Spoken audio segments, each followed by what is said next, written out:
इस बीच बड़ी खबर आपको बता दें, भारत और फ्रांस एआई के क्षेत्र में अपनी साझेदारी को लगातार नए मुकाम पर ले जा रहे हैं। इसी बीच आज इंडिया एआई इंपैक्ट समिट 2026 में केंद्रीय मंत्री धर्मेंद्र प्रधान ने फ्रांस सरकार की special envoy for artificial intelligence Anne Bouverot से मुलाकात की और इस भेंट के दौरान दोनों देशों के बीच एआई रिसर्च, साइंस इनोवेशन और नई उभरती टेक्नोलॉजी में सहयोग को गहरा करने पर विस्तार से बातचीत हुई।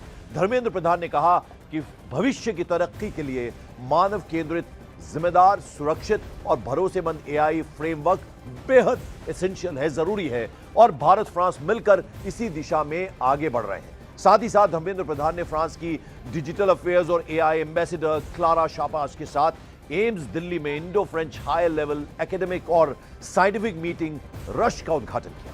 इसमें दोनों ही देशों के शिक्षाविद, स्कॉलर्स और इनोवेटर्स शामिल हुए। धर्मेंद्र प्रधान ने कहा कि ज्ञान ही दोनों देशों के बीच सबसे मजबूत पुल है और यह मीटिंग फ्यूचर में रिसर्च और इनोवेशन को एक नई दिशा देगी।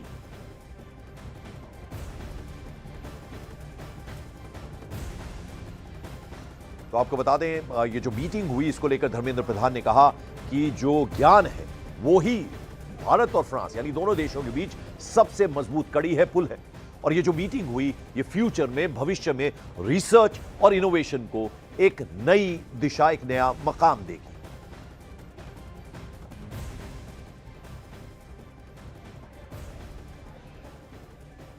और इस बीच बीजेपी नेता और पूर्व केंद्रीय मंत्री राजीव चंद्रशेखर ने कहा कि प्रधानमंत्री नरेंद्र मोदी के नेतृत्व में भारत ने दुनिया को दिखाया है कि टेक्नोलॉजी सिर्फ रिसर्च तक सीमित नहीं है, बल्कि ये गवर्नेंस, लोकतंत्र, आर्थिक विकास और ट्रस्ट को भी बदल रही है।